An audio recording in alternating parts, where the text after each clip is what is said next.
Aloha, and welcome to our focusing on the United Nations. And what we'll be focusing on today is what has happened so far at the most recent General Assembly of the UN. And we're going to look at the most important issues that are happening here that we should focus on and how they relate to Hawaii. What we'll be looking at today is really the most important issue for the next year that will participate for the next 15 years, and that's the UN Sustainable Development Goals, the UN SDGs. And the UN SDGs are very important. They are 17 of them right now. And the UNA USA local chapter will be hosting a SDG consultation. And at the SDG consultation that will take place, that we began on International Day of Peace, September 21st, but will conclude on International Human Rights Day on December 10th. We'll be having a series of UPR consultations, but more importantly, UPR consultations that focuses on the SDGs, the Sustainable Development Goals. Besides the Sustainable Development Goals, what we'll talk about today that we think is quite valuable is looking at what has happened so far. What's happened so far at the UN is the new session began with the UN Climate Change Summit. At the UN Climate Change Summit, we actually had many heads of state appear and make pledges on how they plan to come up with policies that allow us to avoid a climate catastrophe, to avoid this climate crisis that we're facing right now. What we'll be showing from that is there's many speeches from heads of state, but we think it's important, since it didn't get as much coverage in the United States as it could have, to focus on President Barack Obama's speech that he gave to the Climate Change Summit.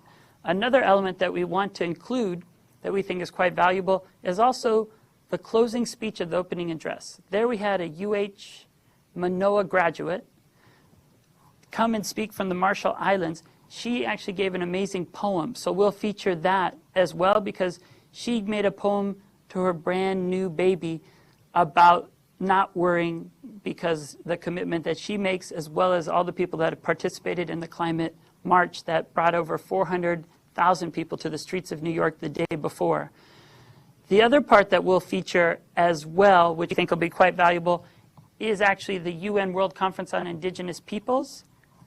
And also, what we think was really valuable, of course, is the next steps for the UN Sustainable Development Goals. And we're very fortunate to have with us today from UNA, UN Foundation. We're working together and partnering here in Hawaii, but with the national chapter, because there's actually Sustainable Development Goal consultations across the country. And Hawaii is just one of the states that was fortunate enough to be part of this campaign. And we wanted to just welcome Santa Clara to be able to share with us a little bit about what other states are doing and maybe some of the exciting things that have happened so far. Let's see if we can get our volume up.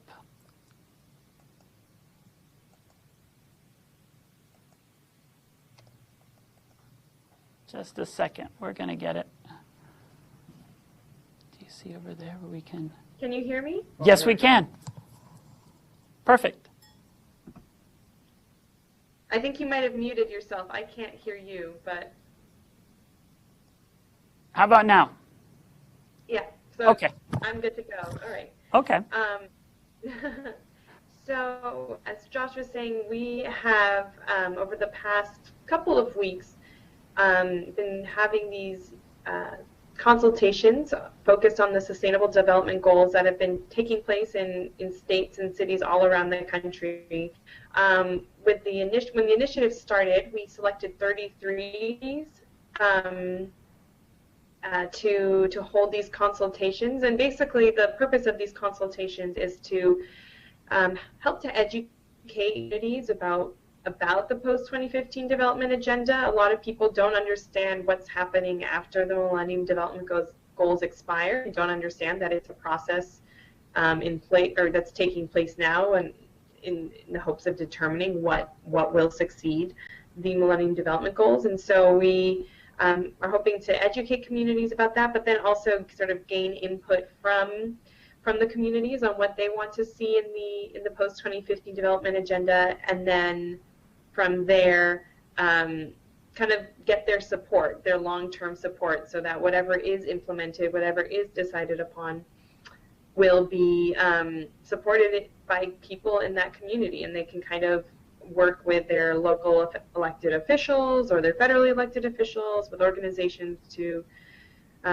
contribute to whatever is the new post-2015 development agenda. And so we've had events. We've had, I think, about 17 events so far, and we have another 12 or 13 that are going to be taking place.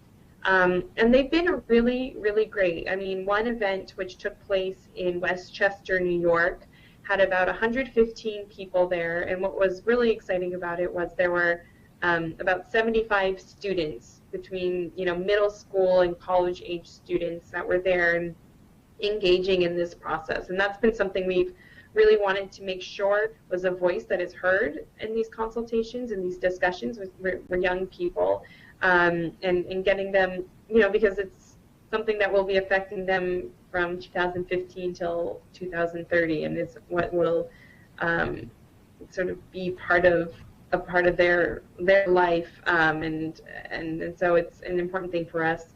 Another great example is Columbus, Ohio, which you don't usually think of as like this big international community, but they had this big event with 100 people coming to talk on the different discuss the different goals. They focus a lot on gender equality in particular, and had, I think, a really good and vibrant discussion about gender equality and why that's important on the global development agenda, but why that's also an important discussion to have here. November 25th is the day to prevent or against gender-based violence, and so we know there's a lot of that happens here in this country as well, and so that was a big and important part of their discussion. We have events that have taken place all throughout California, New York, but then also places like Connecticut, Texas, and Dallas. We have an event happening in Oklahoma City. And then what's really exciting is that outside of these 33 events, we actually have other chapters in other cities that have sort of joined and gotten on board with this process. So we had an event in Maine that we weren't anticipating, but they decided to do one. We had one in North Carolina, in sort of near Raleigh, and then we've been having them in Southern Illinois at Carbondale University, and so it's really exciting, and we're also happy that the UNA chapter in Hawaii is going to be hosting as well and representing that part of the country. So it's that's just a little bit from me. Is that helpful, Josh? That is helpful. We were just excited to hear what other people were doing, and then just to get an insight. And it's also great for people in Hawaii to be able to see, our national partners. Yeah, and I mean, I think something that a lot of people have been doing is just involving other organizations within their communities to be part of it. I know that in Kentucky, for example, in Louisville, they brought the mayor to their event, and they are working with their mayor to ratify CEDAW at sort of the local level, at the city level. And so it's, again, that great interaction between this is the UN, it's global, it's big, but then how does it relate to the local context? And in this case, it's taking CEDAW, this convention that the U.S. has never signed, and kind of having it ratified by Louis, so that they hold themselves accountable to what the UN has outlined as basic rights for women and girls. So that's another cool example. Yeah, there's a lot. It's been exciting to see Gainesville, the chapter in Gainesville, Florida. They again made it a very youth-focused event and actually had students from the Model UN group kind of come and talk about post-2015 and what it means to them and why it's important, and kind of led the discussion in that way and sort of flipped it on its head rather than have experts saying this is how it is. They had the students come and kind of say this is how it is, and this is why we think it's important. So it's exciting to see all the different approaches. That's great. So far, We were able to launch ours on International Day of Peace, and we launched it's our Honolulu Human Rights Film Festival that takes place at the Doris Duke Academy of Arts. And our focus was on climate change, one of the SDGs, and we actually featured a film that was made in Fiji at the University of South Pacific, focusing on how, since we're in Hawaii, how the Pacific Islands will have to be dealing with climate change. And the film was called Moana, which is, of course, the name for the Pacific here among the indigenous peoples.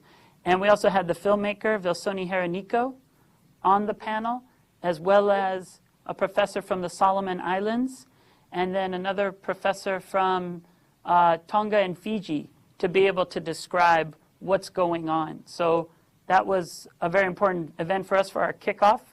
And then we're going to continue the climate change theme because the Hilo chapter did a great job on UN Day, where they focused on what was going on with climate change in the Pacific. So we're working with the teachers that spoke there, describing how Pacific Islanders are using adaptation to combat climate change to also share their story. So we're going to definitely have climate change, ocean, gender, and we're working with local NGOs to generate awareness around the SDGs, as well as local farmers. We have an organic farm out in Waianae, Ma'o Farm, where I grew up, and we were talking with them as well to participate, and even making a curriculum that we might be able to teach here at the University of Hawaii as a result of these consultations. So far it's been coming along really well. And one of our members, Chris, has been doing a great job at Children and Youth Day. We also got the polling and the votes. So we let all the youth in elementary and middle school and high school vote on what they see as the most important SDGs that they should be voting on. And we'll continue doing that. We'll be doing a couple of those here in November. We'll be meeting with BYU, Brigham Young University. They're having a model UN focusing on sustainable development in the Pacific. So we'll be doing that as a new thing on the 25th, on the Tuesday. And that'll be in the afternoon. But then in the morning from 12 to 1, we'll be connecting everyone the same way we're connecting you to all the campuses. So we should be having a couple of exciting things, but so much more to do. And we really do like this process where we know the MDGs were actually still quite important and incredible to actually get the world to agree on those 8 MDGs. But we also know that we've learned that many people saw those as top-down and then only for developing countries. And what we really like about the Sustainable Development Goals is every country will kind of have a role and also be held accountable. And so I know I just got back from Geneva at the Universal Periodic Review, and they're trying to come up with a mechanism for the SDGs where each country will report. So we're excited to see how that all developed and very excited to here in Hawaii to be able to participate. So, fantastic. Well, sounds like you're doing amazing things, and we are, if you need anything from us on our end, definitely let us know. And it sounds like a fantastic work and just a great way of reaching out, well beyond this UNA community to really talk about this big policy decision that's underway and how we can be part of it. That's great. Don, do you have any question or? No. Okay. Sounds really good. We're really, thank you for making time, especially on as it's later there on the East Coast. And No problem. when I arrive on Thursday, how about if I just try to come Thursday around the same time, around 4:30 or 5? That should work great. That works really well. I'll put it on my calendar. Okay, and then we can go over different aspects of it, but we'll make sure we have everything done appropriately and that we have a great event here and we can learn from the other places and see their banners and great ways that they advertise. So we can do that better here in Hawaii. Perfect. Thank you so much. Have a good day. No, of course. Take care. All right, aloha. Bye. Bye. So that was a good example of what we're looking at of potential things that we can do, and also connecting our work here in Hawaii with the national movement. Like I said, we thought the first thing we should focus on, the most important, would definitely be the Climate Change Summit. The Climate Change Summit was an idea from Secretary General Ban Ki-moon to bring everyone together to say, look, right now, we're a couple of months away from the Lima, Peru Conference of Parties. What can we do now to change the situation so we don't have a similar condition like in Copenhagen And governments, please share what you're going to propose and what you see that is new that your government will be able to do to be this catalyst for change. So we normally don't see speeches of our president at the UN enough. We started having this as an annual event now for 6 years.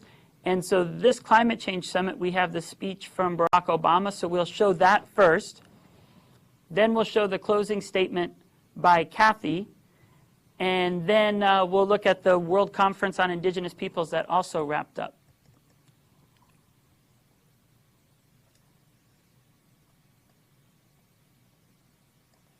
So here's the first one.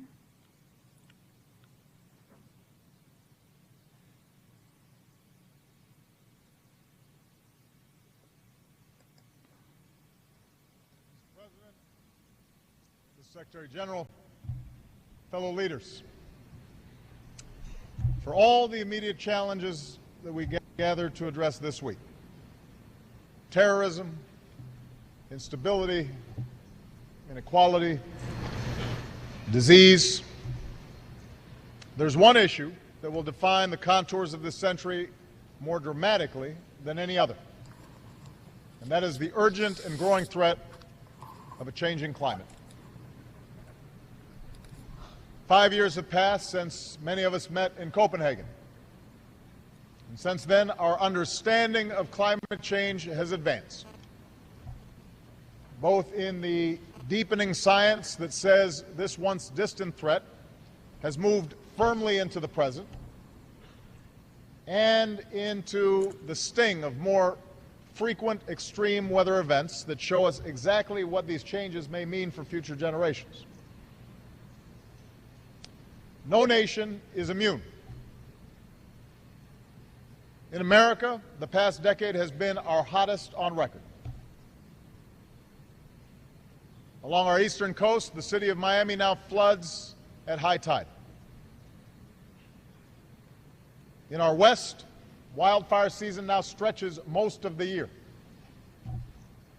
In our heartland, farms have been parched by the worst drought in generations and drenched by the wettest spring in our history. A hurricane left parts of this great city dark and underwater, and some nations already live with far worse. Worldwide, this summer was the hottest ever recorded, with global carbon emissions still on the rise. So the climate is changing faster than our efforts to address it. The alarm bells keep ringing. Our citizens keep marching. We cannot pretend we do not hear them. We have to answer the call. We know what we have to do to avoid irreparable harm. We have to cut carbon pollution in our own countries to prevent the worst effects of climate change. We have to adapt to the impacts that, unfortunately, we can no longer avoid. And we have to work together as a global community to tackle this global threat before it is too late. We cannot condemn our children and their children to a future that is beyond their capacity to repair. Not when we have the means, the technological innovation, and the scientific imagination to begin the work of repairing it right now. As one of America's governors has said, we are the first generation to feel the impact of climate change and the last generation that can do something about it. So today I am here personally as the leader of the world's largest economy and its second largest emitter to say that we have begun to do something about it. The United States has made ambitious investments in clean energy and ambitious reductions in our carbon emissions. We now harness 3 times as much electricity from the wind and 10 times as much from the sun as we did when I came into office. Within a decade, our cars will go twice as far on a gallon of gas, and already every major automaker offers electric vehicles. We've made unprecedented investments to cut energy waste in our homes and our buildings and our appliances, all of which will save consumers billions of dollars, and we are committed to helping communities build climate-resilient infrastructure.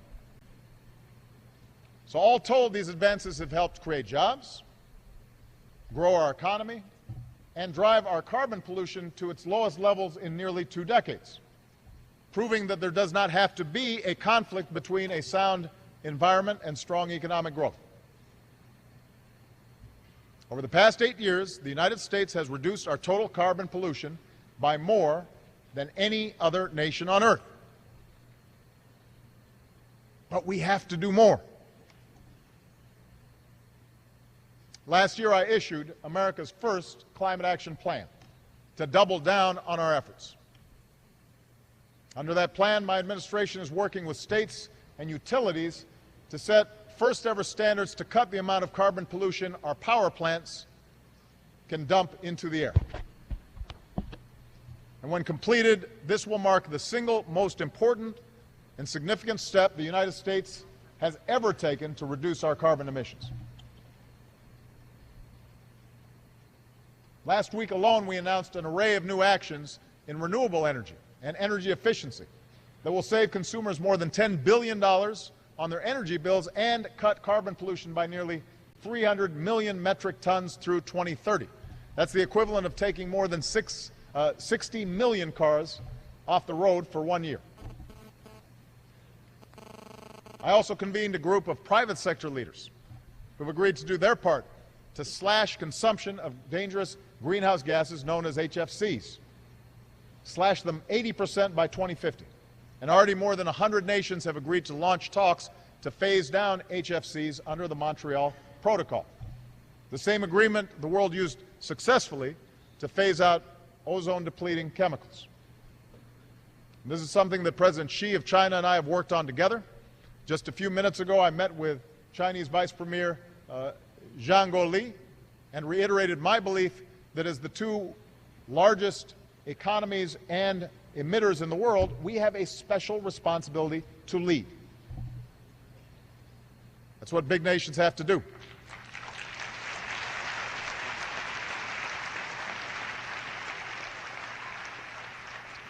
And today I call on all countries to join us.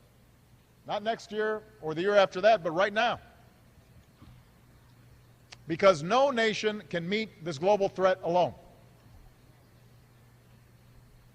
The United States has engaged more allies and partners to cut carbon pollution and prepare for the impacts we cannot avoid. All told, American climate assistance now reaches more than 120 nations around the world. We're helping more nations skip past the dirty phase of development using current technologies, not duplicating the same mistakes and environmental degradation that took place previously. We're partnering with African entrepreneurs to launch clean energy projects. We're helping farmers practice climate-smart agriculture and plant more durable crops. We're building international coalitions to drive action from reducing methane emissions from pipelines to launching a free trade agreement for environmental goods. And we have been working shoulder to shoulder with many of you to make the Green Climate Fund a reality. But let me be honest, none of this is without controversy. In each of our countries, there are interests that will be resistant to action.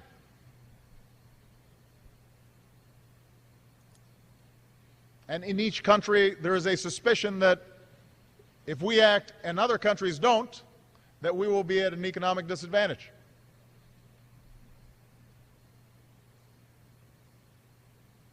But we have to lead. That is what the United Nations and this General Assembly is about. Now, the truth is that no matter what we do, some populations will still be at risk. The nations that contribute the least to climate change often stand to lose the most.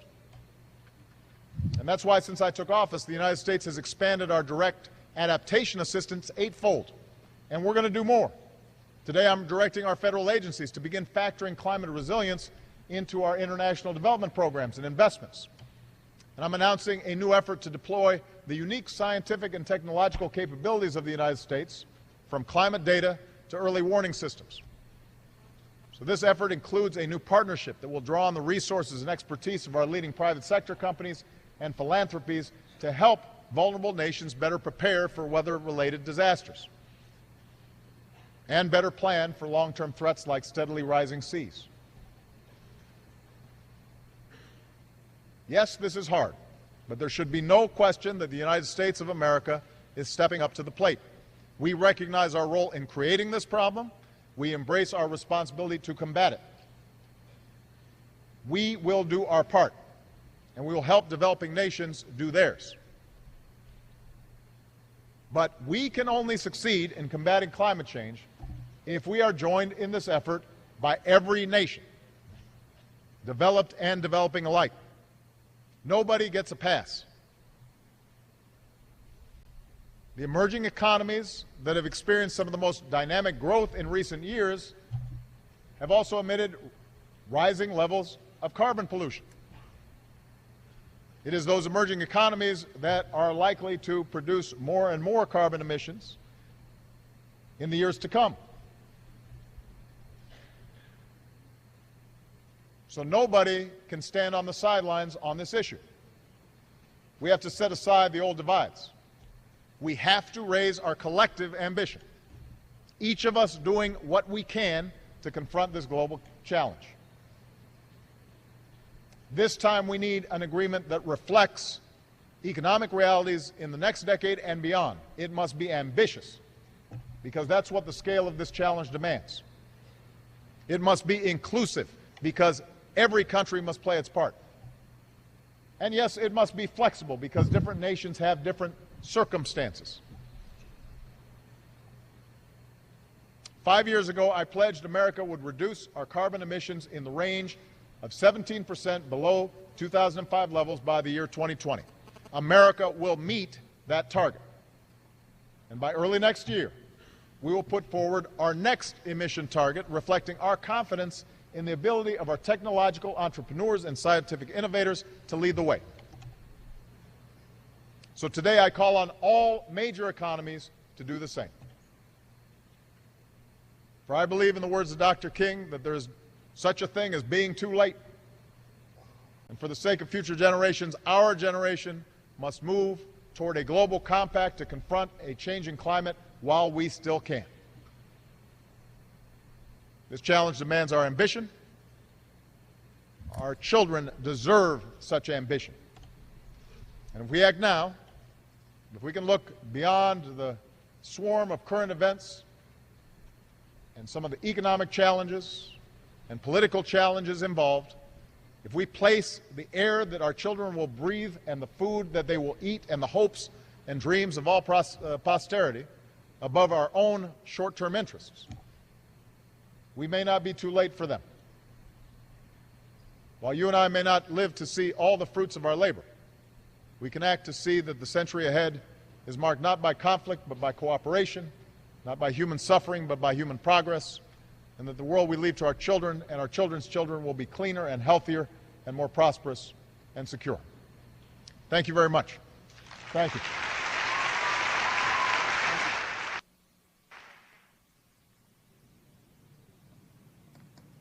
So that right there was an important speech by Obama, where he at least began to start recognizing the responsibility of the United States to, as one of the largest emitters, to change our ways, and more importantly, to begin an ambitious program. And of course, with the United States, we know it's not too easy with our current elections that will be taking place tomorrow. A lot will depend, of course, on who is elected on November 4th in the Senate, as well as in the House, where certain legislation would have to pass. But I think what's really important is the leadership that was expressed there. But I think the U.S. has, of course, a lot more to do when it comes to climate change. And it's important to see what was coming out with this summit. The other idea, besides the summit, with getting the pledges, was also to set up an agenda in May and June of next year, 2015. That'll be the halfway point between Lima and Paris.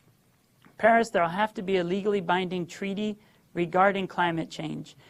And that links very much with the UN Sustainable Development Goals, because that is one of the goals. If this legally binding treaty is not created and, most importantly, ratified by all states, this, of course, will mean that that SDG will be very difficult to achieve. And I think what's really important is when President Obama addressed the point of those that have really done the least are really the ones that are facing the situation and circumstances the most. And I think that's why the next speech by Kathy is just really one of the most powerful ones that she delivered to her brand new baby. And we'll start with that one, and then we'll have discussion about the UN Climate Change Summit and any other activities on how we can look at things that we can do here in Hawaii. 500 candidates to represent the voice of civil society. From the Marshall Islands, please welcome Kathy Jetnil Kijiner.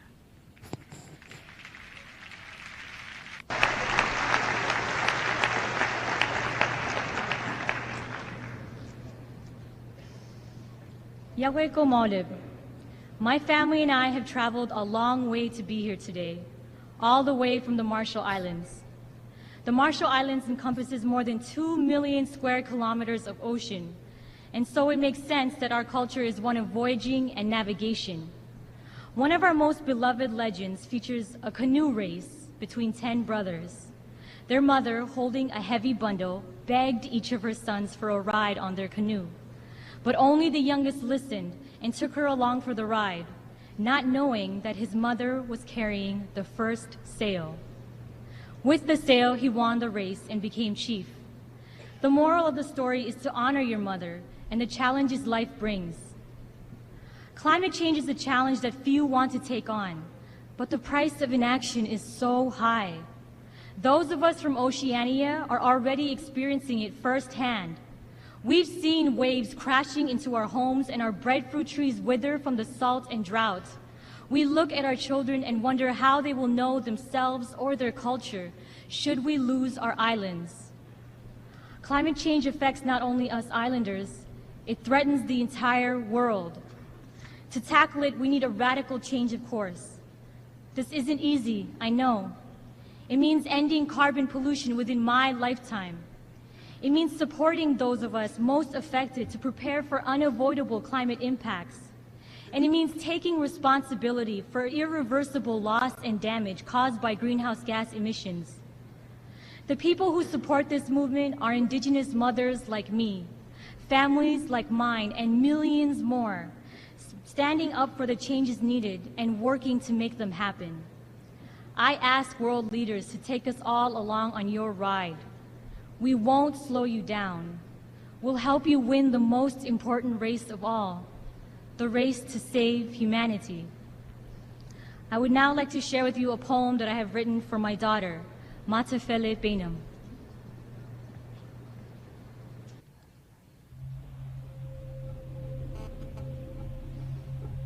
Dear Matefele Benham, you are a 7-month-old sunrise of gummy smiles. You are bald as an egg and bald as the Buddha. You are thighs that are thunder, shrieks that are lightning, so excited for bananas, hugs, and our morning walks along the lagoon.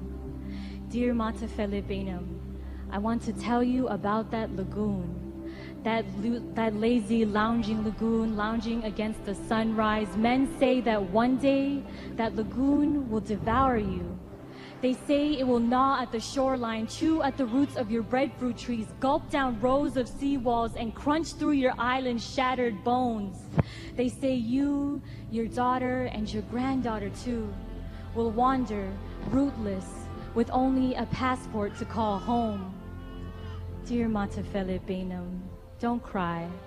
Mommy promises you no one will come and devour you. No greedy whale of a company sharking through political seas. No backwater bullying of businesses with broken morals. No blindfolded bureaucracies gonna push this mother ocean over the edge.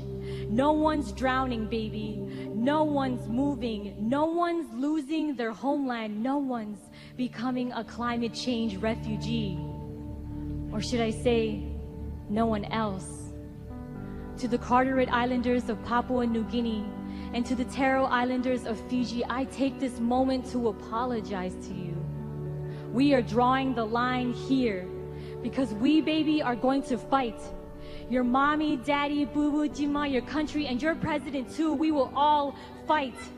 And even though there are those hidden behind platinum titles who like to pretend that we don't exist, who like to pretend that the Marshall Islands, Tuvalu, Kiribati, Maldives, Typhoon Haiyan in the Philippines, floods of Algeria, Colombia, Pakistan, and all the hurricanes, earthquakes, and tidal waves didn't exist, still, there are those who see us, hands reaching out, fists raising up, banners unfurling, megaphones booming, and we are canoes blocking coast ships. We are the radiance of solar villages.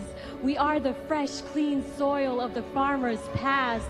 We are teenagers blooming petitions. We are families biking, recycling, reusing, engineers building, dreaming, designing, artists painting, dancing, writing, and we are spreading the word.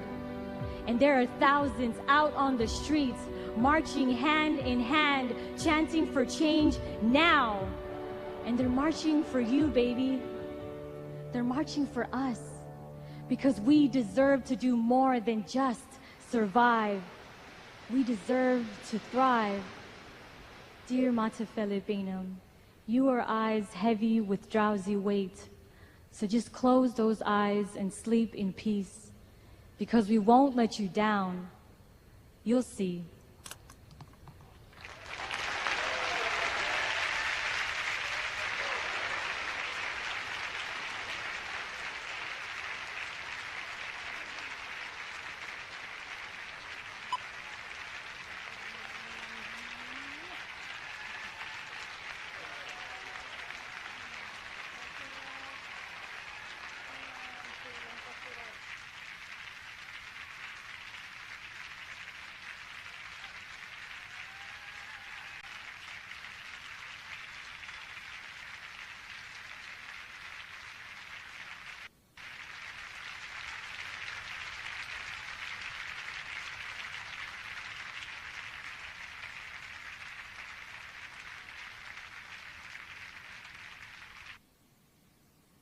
So it's generally not every day that you get a standing ovation in the UN General Assembly, especially from heads of states. But I think you could see the power behind the message of a young woman speaking on behalf of future generations and making a promise to not only her child, but also to the nation of the Marshall Islands, but also to the entire region of Oceania, that we will organize and that people will come together to do everything possible to ensure that we adopt a more robust human rights-based approach to the climate crisis. This was also, of course, just 2 days after the amazing People's March that took place. I was fortunate enough to be there with the indigenous peoples that were also having the UN World Conference on Indigenous Peoples. And it was amazing to see all of 6th Avenue just covered with 400,000 folks. There was also teach-ins that took place starting earlier in the week. There were even actions where they went down to occupy Wall Street again regarding climate change.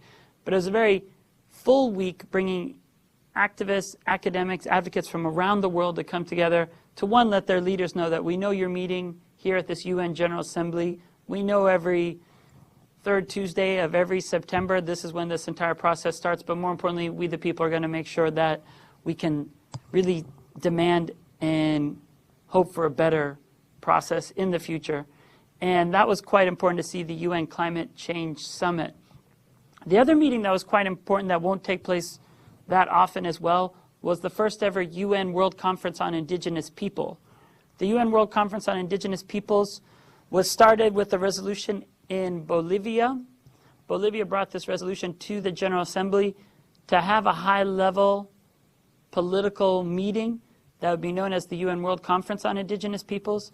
And what it did was spark regional meetings that took place around the world. In March of 2013, we met in Australia to come up with a Pacific position. but there are meetings in all the other 6 indigenous regions of the world.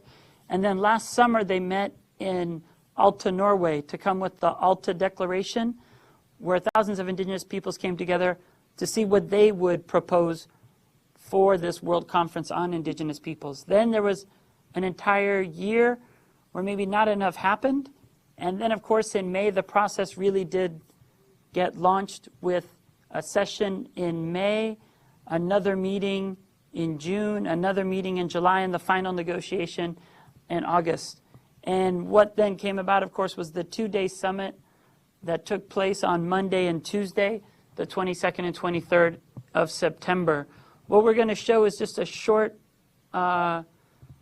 clip from News Channel that actually showed some of the important issues that we could look at here. Jorge Gestoso y Karina Cartagena nos acompañan en este momento en vivo para darnos detalles de esta cumbre. Hola, bienvenidos a ambos y quiero comenzar con Jorge. ¿Cuál es la conclusión más importante que se rescata de esta primera conferencia mundial sobre los pueblos indígenas? Jorge, bienvenidos. Gracias, Abraham. Yo diría que fundamentalmente es la perspectiva, es decir, acá estamos identificando que en el mundo el 5% de la población del planeta es indígena. Estamos hablando de que hay 900 millones de pobres en el mundo y de los cuales un tercio de ellos son indígenas, población rural indígena. Es decir, claramente identifica la problemática que tiene este sector de la población mundial. Dentro de eso también es interesante comentar que, como ustedes mencionaban, la participación para inaugurar esta conferencia mundial, la primera de los pueblos indígenas, Evo Morales decía que Bolivia es el único país del mundo en cuya constitución está contemplado, está plasmada las declaraciones de los derechos de los pueblos indígenas establecidos precisamente en la declaración de aquí, de las Naciones Unidas del 2007. También participaron otros dignatarios de nuestra región. Estuvo el presidente de México, Enrique Peña Nieto, quien absolutamente admitió que hay una verdad lacerante de la discriminación de los indígenas en su país. Rigoberta Menchú, ustedes escuchaban una de sus declaraciones, pero también mencionó que el racismo es una enfermedad mental, así de claro lo decía y así de grave esa declaración. En la mañana también la CEPAL, es decir, la Comisión Económica para América Latina y el Caribe de las Naciones Unidas, CEPAL, revelaba un nuevo informe sobre la situación de los indígenas en nuestra región y mencionaba nuevas cifras. Hablaba que hay 826 tribus en América Latina, 45 millones de indígenas que representan aproximadamente el 8% de la población, es decir, situación mucho más clara de cuál es el perfil de la realidad de los pueblos indígenas latinoamericanos, todos absolutamente golpeados muy fuertemente por el tema de la pobreza. Mañana lo que se espera en esta segunda jornada de esta conferencia sobre los pueblos indígenas es una declaración final, y allí quizás lo más importante, Abraham, es que se hable de que están exigiendo que sean reconocidos como gobiernos estas poblaciones indígenas y que no sean tratados simplemente como invitados de segunda categoría en los eventos mundiales. La situación ha sido sumamente importante porque ha creado a nivel global, a nivel mundial, una clara conciencia de la realidad que se está viviendo a través de generaciones de estos pueblos indígenas que prácticamente sería justo decir que han sido marginados históricamente. Jorge, mañana también comienza allí la cumbre mundial sobre el cambio climático. Se sabe que varios mandatarios ya están en el lugar. Tú mencionabas dos, Evo Morales de Bolivia y Enrique Peña Nieto de México, entre otros. ¿Quiénes participarán de esta cumbre? Si nos puedes comentar la agenda que se tiene prevista. Bueno, básicamente quizás lo más interesante es que Evo Morales vuelve a ser un factor, una pieza clave también en el tema del cambio climático. Y el cambio climático va a sacar al tapete, digamos, la hipocresía de los países más contaminantes que no quieren comprometerse bajo ningún punto de vista a reducir sus niveles de emisión de gases tóxicos. Allí también, quizás lo más importante de la reunión sea que se van a tener que fijar nuevas metas con el tema del cambio climático ya desde el 2016 en adelante, y veremos cuánta voluntad real de compromiso de avanzar en ese sentido podamos escuchar aquí en la sede de las Naciones Unidas en Nueva York. Ahí está, Jorge Gestoso. Gracias por ese reporte.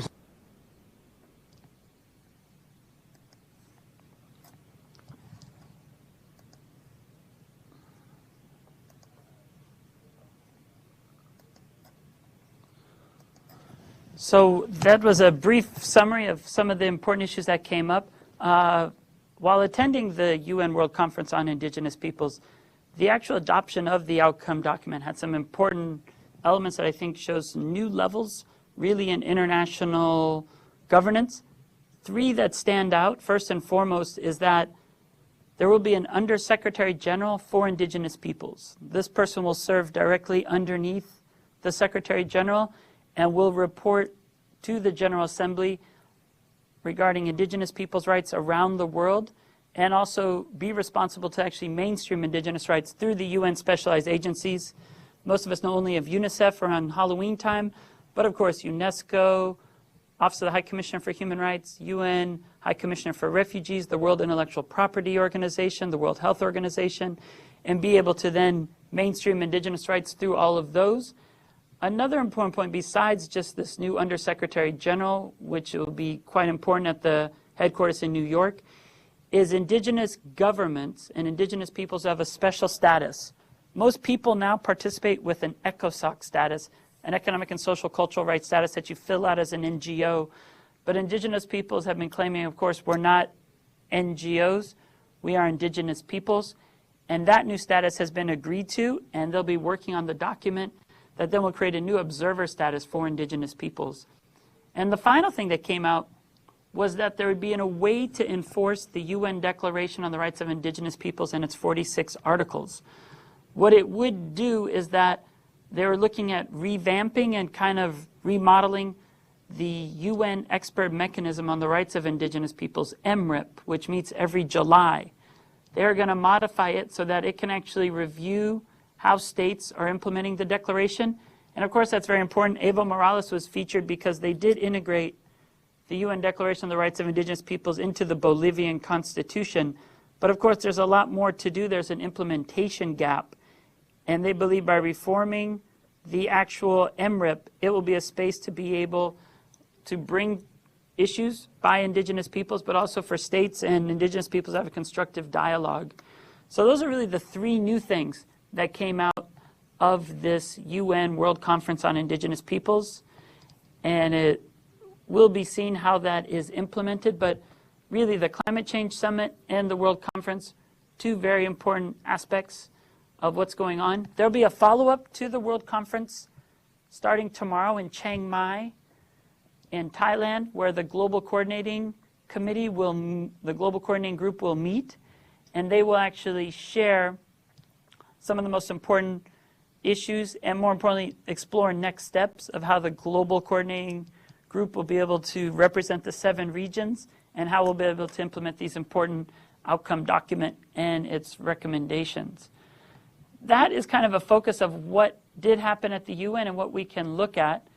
There's also been very important meetings at the Human Rights Council and the Universal Periodic Review. The Universal Periodic Review is actually looking at Fiji during this session. There's an important side event that took place there. And we can kind of see if we can find the report. There's an important report right there on Fiji. That's Fiji Fair Play, a human rights agenda that was drafted by Amnesty International. And Amnesty International hosted a side event last week, Tuesday, that brought together Fiji civil society and Fiji government to be able to share what's happened since the last 4.5 years during the first review of Fiji. And a lot, of course, has taken place. They had an election. They've had some constitutional reforms. There's now a parliament. But it was important to see the Pacific Island states showing up and participating. And that's really why the UPR is valuable. There also was then the launch of the U.S. civil society campaign at the UN, because the United States will be reviewed in May of 2015. So in May of 2015, what will happen is every NGO can actually watch and every community can see the United States be reviewed by all of its peers. All 192 other countries will ask questions and make recommendations for human rights realization in the United States based on the reports by civil society that were turned in on September 15th. But just last week, on Tuesday, the U.S. Human Rights Network launched its campaign focusing on economic, social, cultural rights because the U.S. hasn't ratified that covenant on economic, social, and cultural rights, focusing specifically on human rights education. And what will happen between now and then is the U.S. civil society will have a video contest with 3 parts. The first part will be what's going on, allowing every person in the United States to make a short video based on an issue related to the Universal Declaration of Human Rights to highlight the most important issues in our country. Second, what you're going to do, allowing citizens to ask questions to their elected officials, and more importantly, giving ideas to states to ask questions in May. And third is moving beyond the what's wrong to what we want. And that part of what we want will then ask people to make recommendations, specific actions that our federal government can take to improve the human rights condition in our country. So while Fiji was being reviewed this time, in May it'll be the United States, and that'll be quite historic for the U.S. in its second review. So people are organizing all across the country. There's a couple other things, though, that are happening that are quite important. The next thing that'll be happening at the UN is the UN Convention Against Torture. The UN Committee Against Torture will actually review the United States next week between November 10th and 14th. So over 60 NGOs from the United States of America will be meeting in Geneva to educate and engage with the UN Committee Against Torture to hold the U.S. accountable for its obligations under international law relating to torture that the U.S. has agreed to not practice. This will be an important review of 5 hours looking at the U.S. record of torture. And the U.S., of course, has unfortunately only ratified 3 treaties. They've ratified the International Covenant on Civil and Political Rights, the International Covenant on the Elimination of All Forms of Racial Discrimination, and the Convention Against Torture.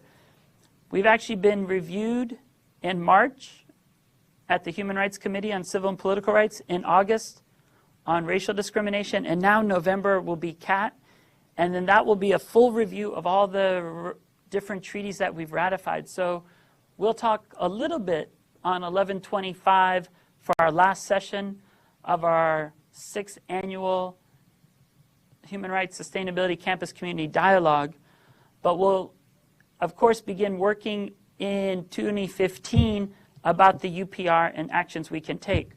One of the most important things that's really vital to many people is actually treaty ratification.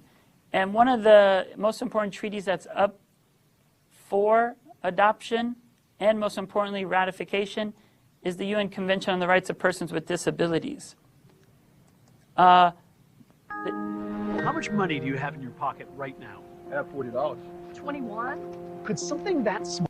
What's really important is the activists are coming together to put pressure on the United States to make sure that they actually do ratify this convention. The convention focuses on persons with disabilities, but equally significant is it actually does focus on the U.S. role and leadership around the world. Already over 140 countries have ratified it, and we have not. So citizens in the U.S. are actually coming together to lobby the U.S. Senate. Because ratification of treaties needs 2/3 of the Senate vote, we need 67 votes. So one of the goals of the UPR in 2015 is for the U.S. to ratify this convention, as well as other conventions. One that was mentioned by the UN Foundation at the start of our talk was CEDAW, and in giving an example of how local city councils are adopting international human rights treaties. These are things, of course, that we can look at, and we've done at our annual Human Rights Days in March. But this is a short video looking at the disability community coming together, and most importantly, to demand Senate to take action. And this is really what the UN is about. It's not other countries and the UN forcing countries to do things. It's actually allowing people to put pressure on the government to do what's right, and more importantly, what's the growing norm in human rights around the world. So we'll show this short clip about the coalition that's organizing on ratification of the CRPD, and then we'll wrap up our event with a brief look at some of Obama's statements at the UN General Assembly.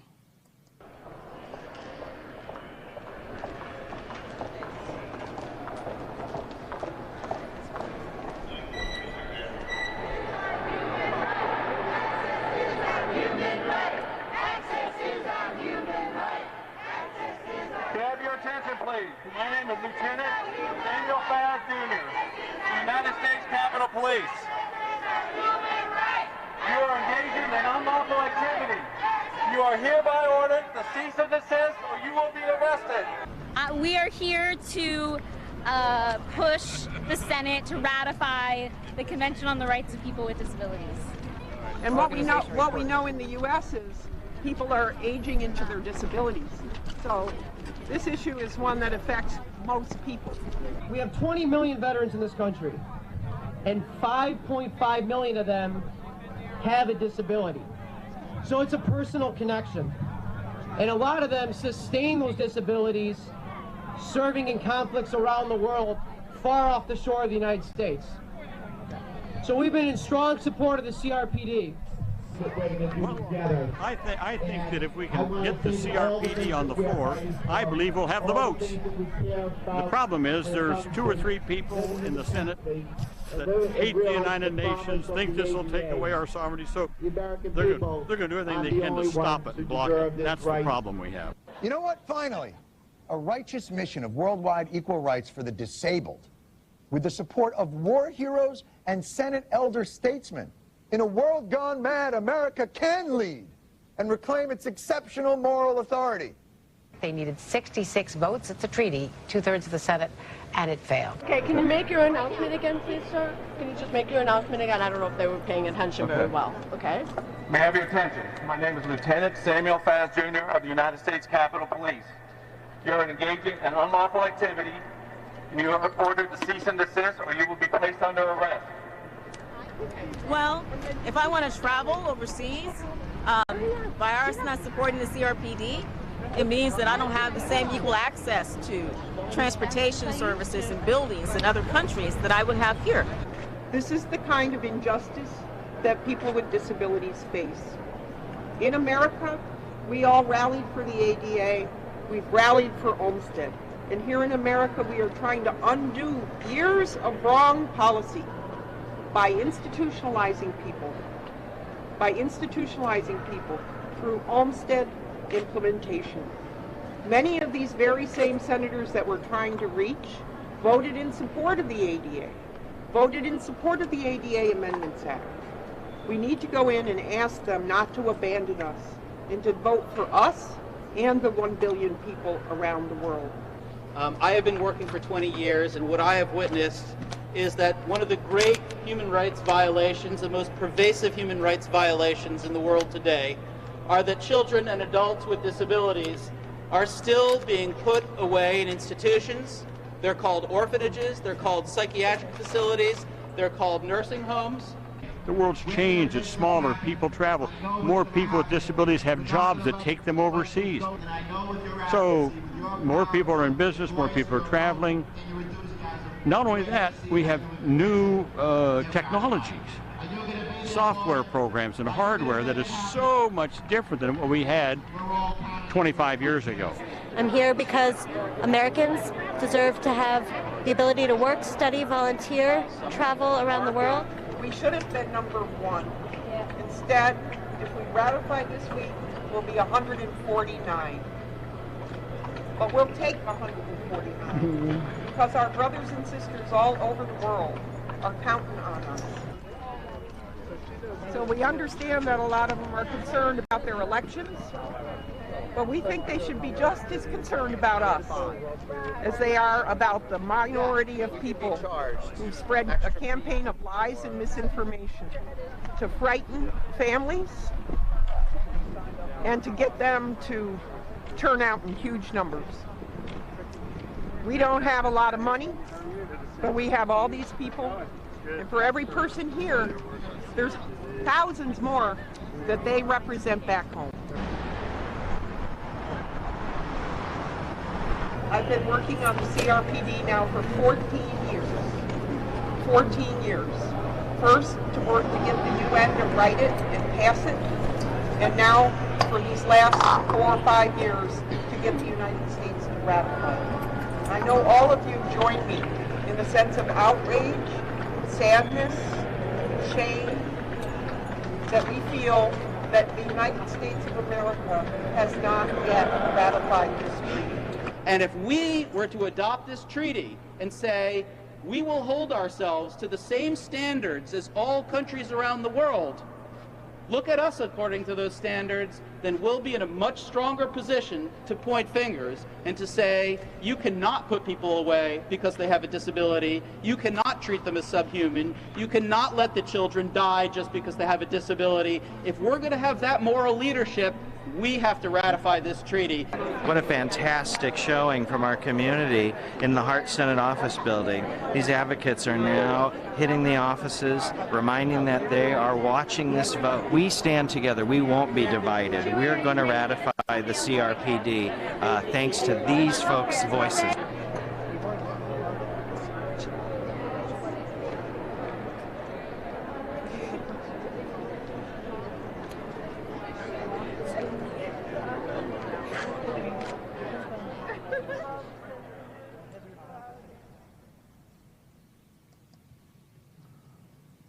So quite a powerful short film that just features and explores some of the important issues around the CRPD and how people are actually organizing together to make sure that it becomes a reality in the United States.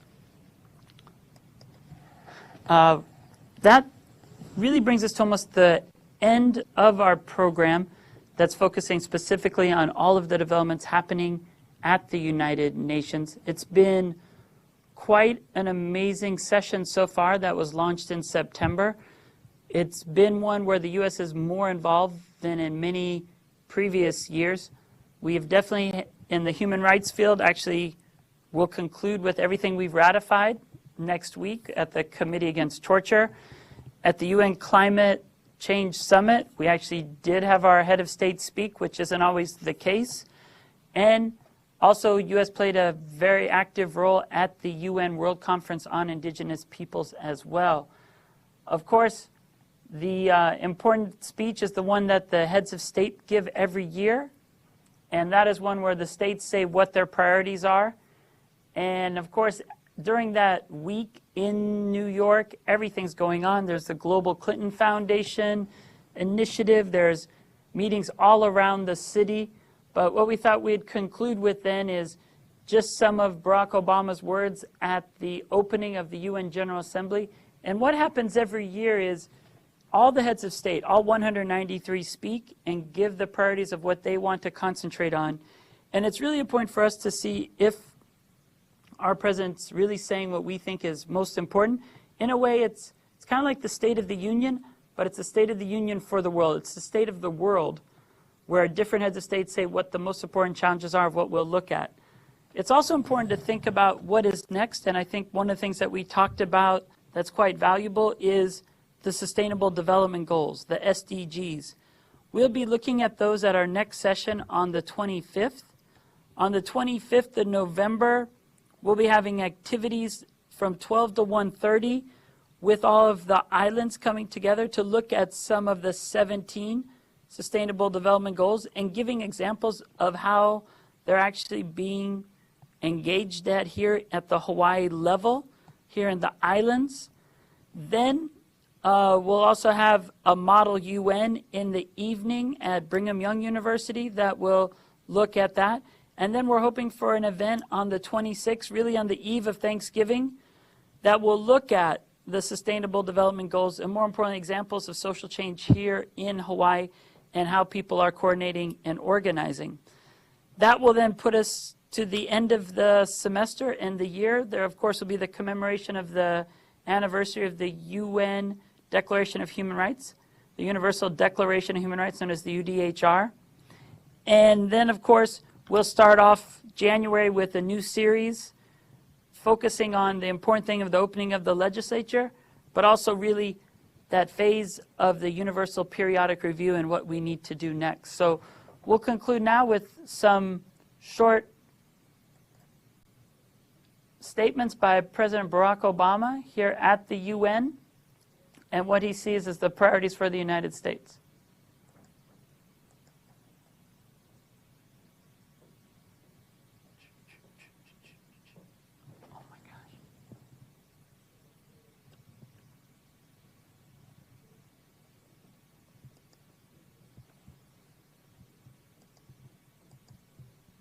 Around the globe, there are signposts of progress. The shadow of world war that existed at the founding of this institution has been lifted, and the prospect of war between major powers reduced. The ranks of member states has more than tripled, and more people live under governments they elected. Hundreds of millions of human beings have been freed from the prison of poverty, with the proportion of those living in extreme poverty cut in half. And the world economy continues to strengthen after the worst financial crisis of our lives. Today, whether you live in downtown Manhattan or in my grandmother's village more than 200 miles from Nairobi, you can hold in your hand more information than the world's greatest libraries. Together, we've learned how to cure disease and harness the power of the wind and the sun. The very existence of this institution is a unique achievement. The people of the world committing to resolve their differences peacefully and to solve their problems together. I often tell young people in the United States that despite the headlines, this is the best time in human history to be born. For you are more likely than ever before to be literate, to be healthy, to be free to pursue your dreams. And yet there is a pervasive unease in our world. A sense that the very forces that have brought us together have created new dangers and made it difficult for any single nation to insulate itself from global forces. As we gather here, an outbreak of Ebola overwhelms public health systems in West Africa and threatens to move rapidly across borders. Russian aggression in Europe recalls the days when large nations trampled small ones in pursuit of territorial ambition. The brutality of terrorists in Syria and Iraq forces us to look into the heart of darkness. Each of these problems demands urgent attention, but they also are symptoms of a broader problem. The failure of our international system to keep pace with an interconnected world. We collectively have not invested adequately in the public health capacity of developing countries.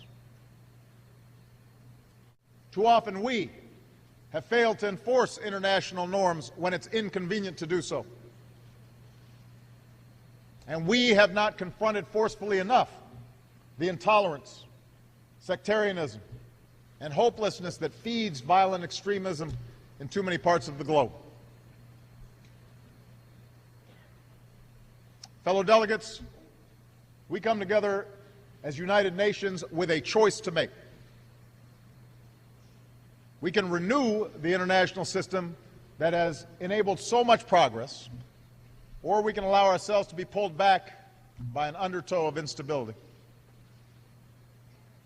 We can reaffirm our collective responsibility to confront global problems, or be swamped by more and more outbreaks of instability.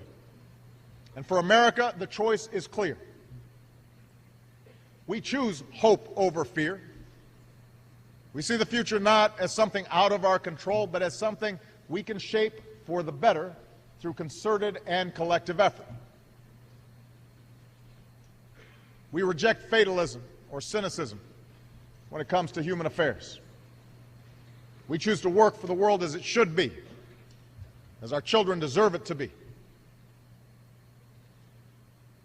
There's much that must be done to meet the test of this moment. But today I'd like to focus on two defining questions at the root of so many of our challenges. Whether the nations here today will be able to renew the purpose of the UN's founding, and whether we will come together to reject the cancer of violent extremism. First, all of us, big nations and small, must meet our responsibility to observe and enforce international norms. We are here because others realize that we gain more from cooperation than conquest. 100 years ago, a world war claimed the lives of many millions, proving that with the terrible power of modern weaponry, the cause of empire ultimately leads to the graveyard. It would take another world war to roll back the forces of fascism, the notions of racial supremacy, and form this United Nations to ensure that no nation can subjugate its neighbors and claim their territory. Recently, Russia's actions in Ukraine challenge this post-war order. Here are the facts. After the people of Ukraine mobilized popular protests and calls for reform, their corrupt president fled. Against the will of the government in Kiev, Crimea was annexed. Russia poured arms into eastern Ukraine, fueling violent separatists. So that is just a taste of the important speech that Barack Obama gave. We're now closing out the special UN session for the fall semester, and we look forward to working together at the next one on 11/25, focusing on the UN Sustainable Development Goals here. Thank you again for joining us, and maluhia me kapono, and see everyone later.